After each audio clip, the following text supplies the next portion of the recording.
Hello, hello, hello! Good morning! Ayan, for today's video guys, nandito kami sa Evia. Manunood kami ng Hello, Love Again. Ayan, kasama ko ang aking anak at saka asawa.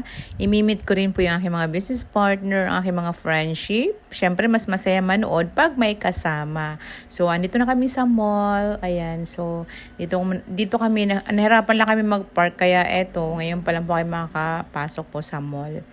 Ayan. So, lakad-lakad lang ang person. Hanap kung kami saan kami dadaan. So, ayan po. Kasama ko na po yung aking mag-ama. Sila po yung kasama ko ngayon para manood po ng Love Hello Again. So, sila nanood ng first part nila.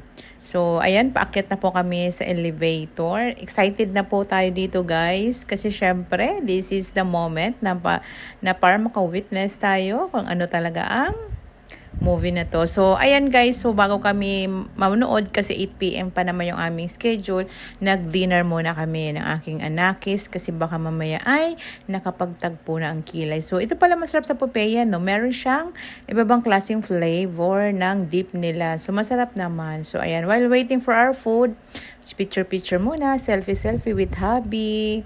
Ayan, para at least, di ba, hindi tayo mainip habang nag-aantay tayo ng ating pagkain. So, ayan guys, ang ganda dito sa Evia Lifestyle sa may bandang Daang Hari. Ayan, so ito na po yung food namin. So, syempre, dahil nag-low carb tayo, ang atin ay chicken fillet lang po yung ating in-order.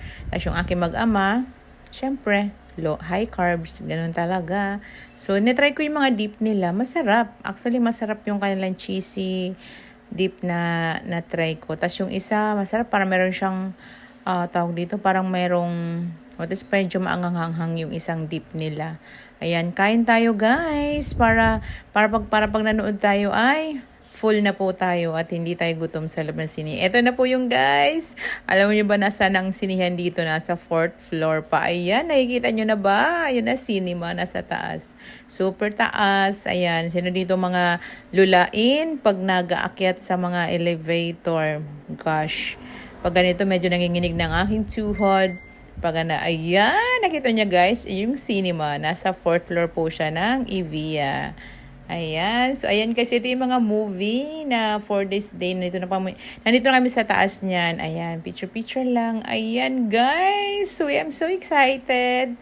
So, syempre, habang nag-aantay tayo kasi 8 p.m. pa po yung start po ng ating movie. Kaya, syempre, selfie-selfie muna. 'Di ba? Hindi halatang excited po yan para manood ng movie. Kung pwede nga lang, on the first day pa lang, manonood na. Pero syempre, dahil may mga gawain tayo. Ayan yung ticket namin, guys. We're so excited.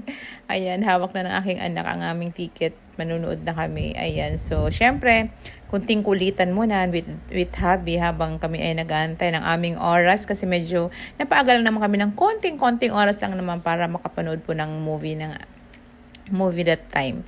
So ayan, dahil excited, masaya, o 'di ba? Hyper 'yan.